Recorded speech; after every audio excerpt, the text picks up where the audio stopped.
क्या कहोगे इस तौहीद के बारे में? हिंदू धर्म के बारे में तो पूछो नहीं, उसके लिए तो हम जुआ तक खेलने को तैयार हैं। डॉक्टर जाकिर नाइक भारत से मलेशिया चले गए, लेकिन जर्जीस तो यहीं रहता है।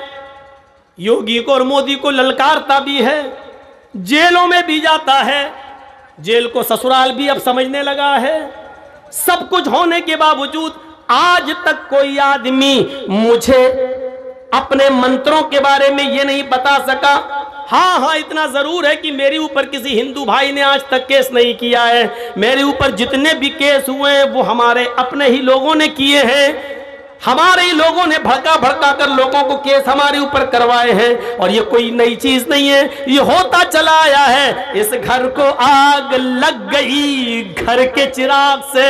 मेरे भाइयों, घर में आग बाहर की आग से नहीं लगती है, घर में कोई चिराग जलता है तभी आग लगती है। इस घर को भी आग लगी तो घर के चिराग से ही लगी। गैर मुस्लिमों के खिलाफ मैं बोला, लेकिन गैर मुस्लिमों ने उसको अपनी अच्छाई समझकर कबूल कर लिया कि बात तो सही कर रहा है। आज तक किसी पंडित ने केस नहीं किया, केस किया तो हमारे भाइयों ने किया है। कोई बात नहीं, तुम शौक से अभी भी आजाद हो, जो चाहो करो, हम भी तुम्हें अब रोकते नहीं है, इसलिए कि किसी केस में आज तक मुझे सजा नहीं सुनाई गई है। हर केस में मैं बाइज्जत बरी होकर निकला हूं। या तो खत्म हुआ है या कोर्ट से बाइज्जत बरी होने का फैसला मेरे हक में सुनाया गया है।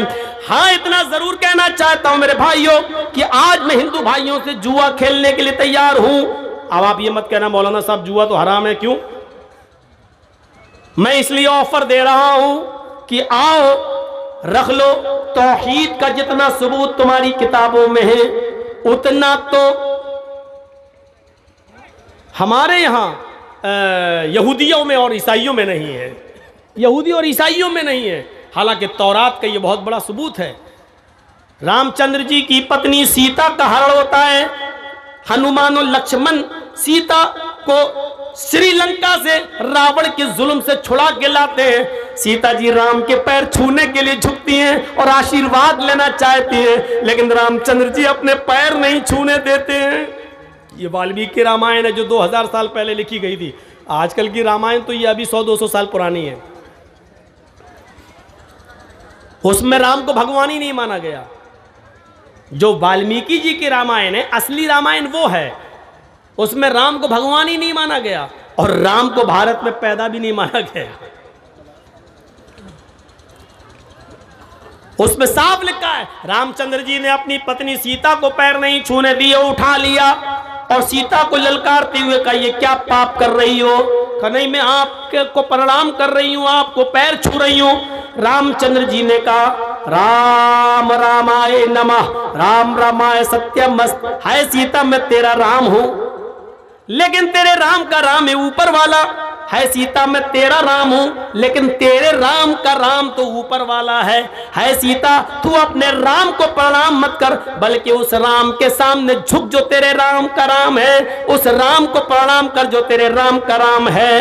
यही तो कहा गया है, योगी उज्जीत सतत महात्मानम रहस्य स्थित एकाकी अच्युताति मन निराशीर परिग्रह। श्रीमद् भागवत गीता अध्याय 6 मंत्र नंबर 10। योगी यूपी वाला नहीं, ये योगी नहीं है, ये ढोंगी है। फर्क समझिएगा, योगी कहा गया है, ढोंगी नहीं कहा गया। जब ढोंगी कहा जाए तो इसको समझना। योगी उज्जीत सतत महात्मानम रहस्य स्थिता। जब ईश्वर की पूजा करने जाओ तो योगी बन जाओ, यानी पूरे शरीर की एक्सरसाइज, पूरे शरीर की एक्सरसाइज हो जाए, पूरे शरीर को झुका लो। पूरे शरीर की एक्सरसाइज सिर्फ नमाज में होती है, किसी इबादत में नहीं होती। आप देख लीजिए, मंदिर में जाइए, हिंदू लोग क्या करते हैं, ओ बस पूरे शरीर की एक्सरसाइज नहीं है। अब तो ये भी नहीं हो रहा है, मोटरसाइकिल पे जा रहा है आप, सामने हनुमान जी की मूर्ति ढाई 10 किलो की खोपड़ी बढ़ गए आगे। अब तो कोई उतरकर हाथ भी जोड़ना गवारा नहीं कर रहा है। हिंदू भाई अगर हो तो बुरा ना माने, ये रियलिटी है, ये सच्चाई है, वास्तविकता है। मोटरसाइकिल पे जा रहे हूँ, नई बीवी बैठी हुई है, हनुमान की आगे बढ़ गए। ना कोई वुजू, ना कोई हाथ पैर धोना, ना कुछ नहीं, बढ़ गए आगे। ये रियलिटी है। मोटरसाइकिल भी नई है, उतरना भी नहीं चाह रहा, और नई है भी इसलिए कि वो भिख मंगनी है। भिख मंगनी गाड़ी समझते हो ना?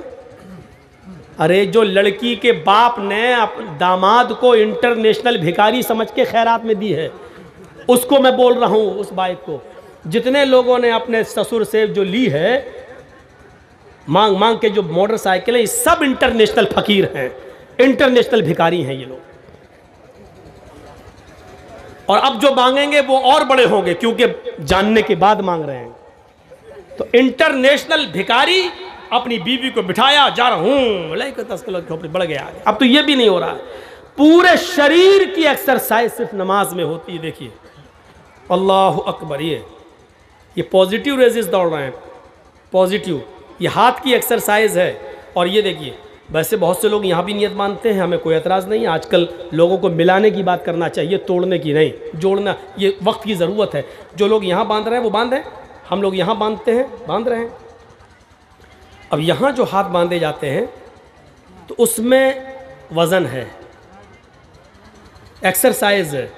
आपने कभी तरावी पढ़ी होंगी, इमाम साहब जब देर तक किरत करते हैं, एक पारा उनको ख़त्म करना है 8 रकात तरावी में, तो आपको यालमुन तालमुन समझ में आएगा। बस गैरिल मग़ज़ूबि अलैहिम वलद्दाल्लीन तक तो गाड़ी सही चलेगी। इसके बाद इमाम साहब हो जाएंगे राजधानी एक्सप्रेस। बिस्मिल्लाहिर्रहमानिर्रहीम, अलिफ लाम मीम, ज़ालिकल किताबु ला रैब फ़ीहि हुदल लिल-मुत्तक़ीन अल्लज़ीना युमिनूना बिल ग़ैब व युक़ीमूना स-सलाता व मिम्मा रज़क़नाहुम युनफ़िक़ून। आखिरी वाला जुमला खींचता हुआ नजर आएगा, युनफ़िक़ून, यालमून, तालमून। अब इधर नींद आ रही है आदमी को, आप देखिएगा ऐसे पर एकदम ऐसे कर, ये जो हाथ नीचे गिरा है ये एक्सरसाइज है, इस पर वजन पड़ रहा है।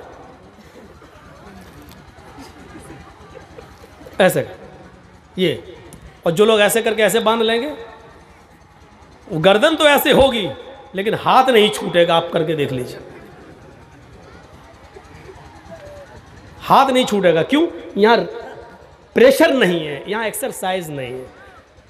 और हिंदू धर्म में भी आप देखिएगा, मूर्ति के सामने जब कोई आदमी खड़ा होगा तो हाथ बांधेगा लेकिन सीने पर। हम लोग ऐसे रख लेते हैं, वो ऐसे रखते हैं, लेकिन रखता सीने ही पर है। ओम भूर्भुवः स्वः तत्सवितुर्वरेण्यं भर्गो देवस्य धीमहि धियो न प्रचोदयात्। ये दिल पे हाथ रखने का मकसद ये होता है कि हम दिल से क्षमा मांगने आए हैं, और जो भक्ति पूजा कर रहे हैं वो है प्रभु, हम दिल से कर रहे हैं। हम लोग भी हाथ सीने पर रखते हैं, उसका मकसद यही है, अल्हम्दुलिल्लाह रब्बिल आलमीन, अल्लाह मैं दिल से गवाही देता हूँ कि सारी तारीफ तेरे लिए है। अर्रहमान रहीम, अल्लाह हम दिल से गवाही देते हैं कि तू बड़ा मेहरबान निहायत रहम करने वाला है। मालिक यौमिद्दीन, हम दिल से तुझे क़यामत के दिन का पूरा पूरा मालिक मानते हैं। हर चीज दिल से होती है। तो पूरे शरीर की एक्सरसाइज। अब देखिए, रुकू में कमर सीधी, बल्कि कमर तो इतना सीधा रखने का हुक्म दे दिया गया कि पानी का भरा हुआ लोटा अगर रख दिया जाए या बर्तन गिलास तो गिरने ना पाए। वो अलग बात है कि आजकल तो कौवे की चोंचे मारने वाला होता है नमाज में, सुभान रब्बिल अज़ीम, सुभान रब्बिल अज़ीम, सुभान रब्बिल अज़ीम, अल्लाहु अकबर। वो कौवे की चोंचे आजकल मारी जा रही हैं। एक बार मैं बंगाल में कहीं नमाज पढ़ने के मस्जिद में गया तो मैं वुज़ू बना रहा था। एक बंगाली बेचारा आदमी आया और मेरे सामने बैठ गया पास में, कहता मौलाना साहब जमात खड़ी, कितनी रकात हो गई है? हम बोले 2 रकात हो गई है। 2 रकात हो गई? अल्लाह, उसकी 2 मिल गई, हमारी वुज़ू बनाते हुए एक और छूट गई। अरे हमारी 3 चली गई, उसकी 2 मिल गई। जबकि वुज़ू बनाने बैठा था तो 2 निकल चुकी थी, 2 बाकी थी। इतनी जल्दी वुज़ू बना के गया कि वो दोनों पा गया। आजकल ये मजाक हो रहा है, मजाक ऐसे करके जल्दी से गया, जल्दी से एकदम गया, वुज़ू बना के चला गया। अल्लाह के रसूल ने वुज़ू बनाने के लिए भी हुक्म दिया कि मा मिनकुम मिन अहदिन यतवज़्ज़उ फयुहसिनुल वुज़ू, तुम में से जब भी कोई आदमी वुज़ू बनाए तो अच्छी तरीके से वुज़ू बनाए। अच्छी तरीके से, अच्छी तरीके से वुज़ू ये होता है दाहिने हाथ की उंगली बाएं हाथ में और बाएं हाथ की उंगली दाएं हाथ में, ये खलाल हो, ऐसे हाथ धुल लें, ये हो, फिर ये, और फिर जब आप कुल्ला करें और नाक में पानी डालें तो एक ही चुल्लू पानी में एक ही चुल्लू पानी में आधा मुंह में ले जाएं और आधा नाक में, ऐसे आधा मुंह में और आधा नाक में। और जिस हदीस के अंदर 3 मरतबा कुल्ला और 3 मरतबा नाक में पानी डालने का जिक्र अलग अलग आया, वो हदीस ज़ईफ है, सनद के एतबार से वो हदीस कमज़ोर है। जिस हदीस में एक ही चुल्लू पानी में आधा मुंह में और आधा नाक में, और उसका तरीका ये होना चाहिए, ऐसे आधा हो गया। अब दाहिने हाथ की उंगलियों से दांत रगड़ो और बाएं हाथ का अंगूठा और ये उंगली नाक में डाल के ऐसे करो, और फिर इस अंगूठे से ये पकड़ो कस के। मैं नहीं करूँगा ज़ोर से, नहीं तो यहीं पर असली घी निकल जाएगा। सर्दियों का दिन वैसे ही है, ऐसे पकड़िए कस के, और फिर इसको ये दबाइए ऐसे, फिर ऐसे करके ऐसे झाड़िए, और फिर दूसरा पानी लेके फिर इसी तरीके से कुल्ला करिए, नाक में पानी डालिए, फिर ऐसे करिए। ये अच्छी तरीके से वुज़ू में ये चीज़ शामिल है। मैं समझता हूँ कि 95% आदमी सही वुज़ू नहीं बना रहा है। अल्लाह रब्बुल आलमीन हमें शरीयत के मुताबिक वुज़ू बनाकर नमाज पढ़ने की तौफीक अता फरमाए। तो मेरे भाइयों, बात आगे निकल गई। योग योजित सतत महात्मानम रहस्य स्थिता, पूरे शरीर का योग, पूरे शरीर की एक्सरसाइज हो जाए। अब देखिए, रुकू में बिल्कुल पानी का बर्तन गिरना ना पाए, समय अल्लाह लिमन हमीदा, फिर अल्लाहू अकबर कहकर सजदे में जाइए। आप जब सजदे में जाएंगे तो आप जब सजदे में सर रखेंगे तो ब्लड का सर्कुलेशन पैर में नसों के द्वारा आते आते आपके हार्ट और गर्दन से होते हुए पूरा ब्लड का सर्कुलेशन आपके दिमाग में पहुंच जाएगा। वो सर और वो आपका दिमाग जो 24 घंटे में आपके खड़ा रहने की वजह से ब्लड का सर्कुलेशन जो आपके दिमाग तक दिन भर में नहीं पहुंच पाता, वो 5 वक्त की नमाजों में आपके दिमाग तक पहुंच जाता है और आपकी दिमाग की सारी नसों को ताजगी बख्श देता है। डॉक्टर मोरिस बुकाय, अमेरिका का बहुत बड़ा डॉक्टर गुजरा है, उसने लिखा है कि अगर मुसलमान 5 वक्त की नमाज में वैसे सजदा कर ले जैसे किया जाता है, नबी ने बताया है, तो ऐसे आदमी को ब्रेन हेमरेज की बीमारी कभी नहीं हो सकती है, क्योंकि उसके दिमाग में खून पहुंचता रहता है सजदे की वजह से। कितनी बड़ी मेडिकल साइंस है नमाज के अंदर। अगर आप नमाज को उसके तरीके पर पढ़ना शुरू कर दें तो अल्लाह की कसम बाबा रामदेव की सिखाई हुई एक्सरसाइज की जरूरत ही नहीं पड़ेगी। बाबा रामदेव ने खुद एक जलसे में, एक अपने हिंदू महासभा में कहा था कि नमाज खुद एक एक्सरसाइज है और मुसलमान अगर इस नमाज को पढ़ ले तो ये पूरी एक एक्सरसाइज है। भाई, एक ज़रूरी ऐलान ये है कि मौलाना अजीज़ुर रहमान साहब जो ख़तीब थे, उनका फ़र्जंद गायब है, इसलिए ऐलान किया जाए ताकि स्टेज के करीब आ जाए। उनका बेटा गायब है, यहीं पे गायब हुआ है। हाँ, थोड़ा सा आप कर दीजिए और बंगाली में भी करिए ताकि सबको, बांग्ला में भी बोलिए। मौलाना अजीजुर रहमान बुखारी साहब একটা ছেলে হারিয়ে গেছে, ছেলের নাম হলো শফিউর রহমান। বক্তা মৌলানা আজিজুর রহমানের ছেলে শফিউর রহমান হারিয়ে গেছে। যদি কেউ পেয়ে থাকে কিংবা কারো জানা থাকে তো স্কুলের কাছে নিয়ে আসবে। तो मेरे भाइयों, मैं अर्ज ये कर रहा था कि पूरे सर्कुलेशन दिमाग तक पहुंच जाता। कितनी बाबा रामदेव ने एक तकरीर में, भाषण में यही कहा था कि नमाज बेस्ट एक्सरसाइज है, बेस्ट एक्सरसाइज। तो नमाज पढ़िए, पूरे शरीर की एक्सरसाइज नमाज के अंदर होती है। योगी योजित सतत महात्मानम रहस्य स्थिता, एक भी वक्त की मत छोड़िए वरना धर्म से हट जाओगे। अल्लाह के नबी ने भी यही कहा कि मन तरक सलात मुतअम्मिदन फ़क़त कफ़र, एक वक्त की भी जानबूझकर छोड़ दी तो मजहब पर कायम नहीं रहोगे, कुफ्र किया उसने। सोचिए, एकाकी अच्युतात्म निराशीर परिग्रह, एक अल्लाह से मांगिए, कितना गफूर रहीम है वो। मौलाना जर्जीस साहब की यहाँ शादी है, उनके बेटे की शादी है, भाई की शादी है, लोगों को दावत दे रहे हैं लेकिन छांट छांट के दावत दी जा रही है। दुश्मन पे नजर पड़ती है, दुश्मन को दावत नहीं दी जा रही है। ये जिंदगी भर मेरा विरोध करता रहा, आज इसकी दावत कैसे कर दूं। हम किसी को खाना खिलाएंगे तो दोस्त को खाना खिलाएंगे, दुश्मन को अपने घर में हम घुसने भी नहीं देंगे।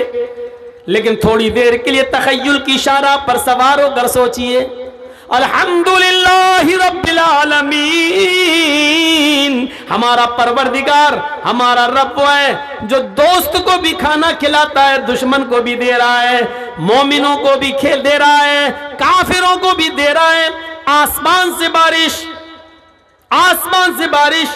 आज से तकरीबन 100-150 साल पहले इस भारत के अंदर, इस हिंदुस्तान के अंदर जब बारिश नहीं हुई थी तो साइंटिस्ट ने, साइंसदानों ने बंबई के समंदरों से भाप की शक्ल में उड़ने वाले पानी से बदलियां तैयार की थी और उन बदलियों को बंबई की सरहदों पर पानी की शक्ल में बरसाया था।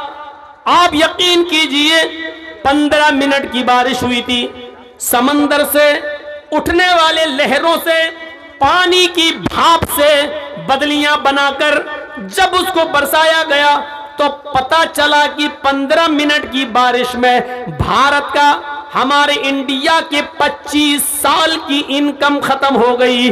25 साल पीछे चला गया। 25 साल का असासा, इंडिया की 25 साल की कमाई 10-15 मिनट की बारिश में बर्बाद हो गई।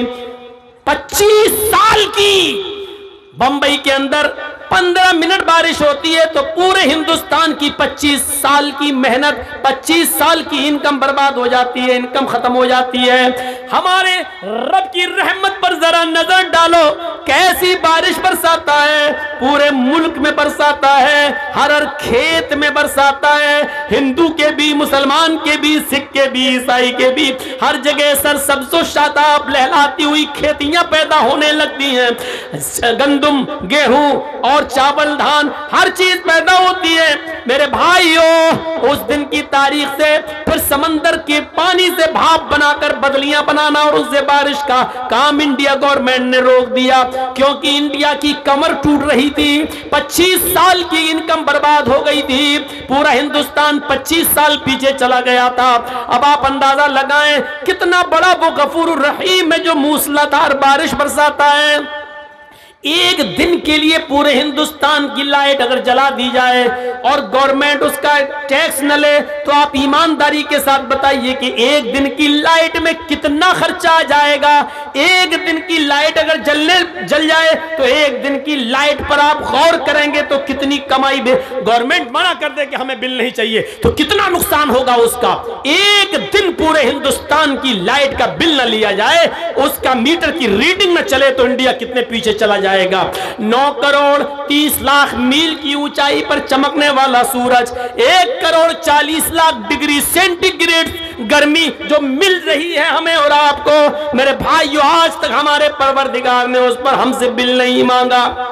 हम एक मर्तबा बिजली चलाकर एसी जब चलाते हैं अपने घर में तो देखते हैं 2500-3000 का बिल आता है एक महीने का, लेकिन अल्लाह रब्बुल आलमीन जो हवा की शक्ल में हमें रोजाना ऑक्सीजन दे रहा है जिससे हम जिंदा है, आज तक उसने अपने बंदों से टैक्स नहीं मांगा। मेरे बंदो, हमें टैक्स दो, हमने पानी दिया। मेरे बंदो, हमने हवा दी, टैक्स दो। मेरे बंदो, हमने सूरज की रोशनी से तुम्हारा गल्ला पकाया, हमें टैक्स दो। कुछ नहीं मांगा।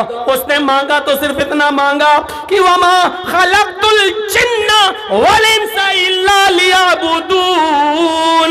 ओ मेरे बंदे, तू मस्जिद में आ जा, मेरे घर में आ जा, इन तमाम नेमतों के बदले में बस अपना माथा मेरे घर में अपनी जमीन पर रख दे, ताकि इस बात का ऐलान हो जाए कि तू मेरा गुलाम है, मैं तेरा मालिक हूं। तू इस बात को कबूल कर ले कि अल्लाह मैं तो तेरा गुलाम हूं, तू मेरा मालिक है। बस तू मुझे अपना मालिक मान ले और मेरे सामने अपने गुलाम होने का इकरार कर ले, अपनी नाक जमीन पर रगड़ दे, ताकि मैं यकीन कर लूं कि मेरा बंदा मेरे सामने जलील हो गया, यानी उसने मुझे इज्जत वाला मान लिया और मेरे सामने अपने आप को जलील कर लिया।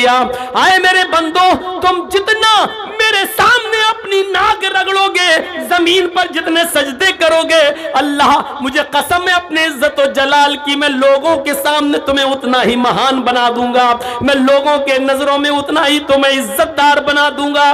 जितना तुम मेरे सामने जलील होगे और अपनी नाक रगड़ोगे, मैं लोगों के सामने तुम्हें उतना ही बाइज्जत कर दूंगा। आज देख लीजिए, 5 वक्त का नमाजी और जितना बड़ा तहज्जुद गुजार होगा, लोग उसकी कितनी इज्जत करते हैं। आइए साहब, मौलाना हमारे बेटे के लिए दुआ कर दीजिए।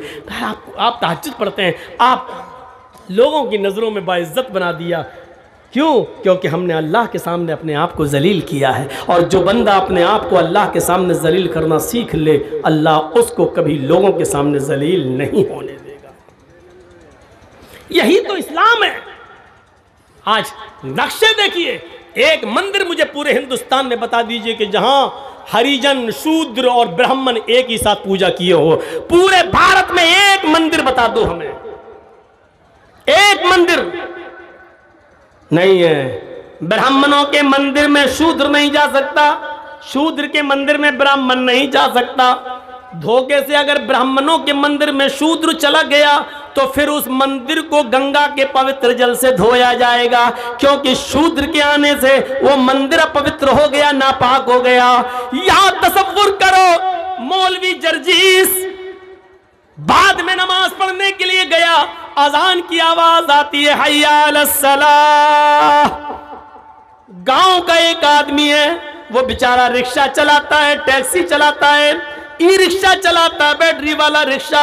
शाम तक मेहनत करके 100-200 रुपए कमाकर अपने बीवी बच्चों को खिलाता है। अजान की आवाज सुनकर वो पहली सफ में जाकर बैठ गया, सुन्नत पढ़ता है, पहली सफ भर जाती है, 2 मिनट रह जाते हैं जमात में। मौलाना जर्जीस मस्जिद में जाते हैं, उनको सबसे पिछली वाली सफ में जगह मिलती है।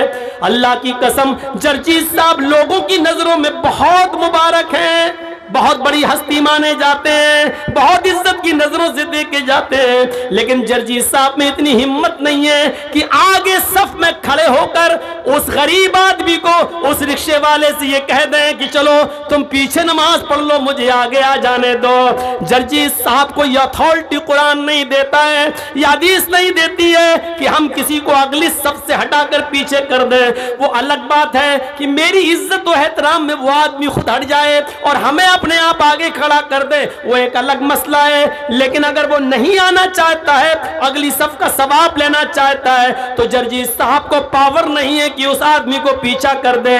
जर्जीस क्या बेचता है?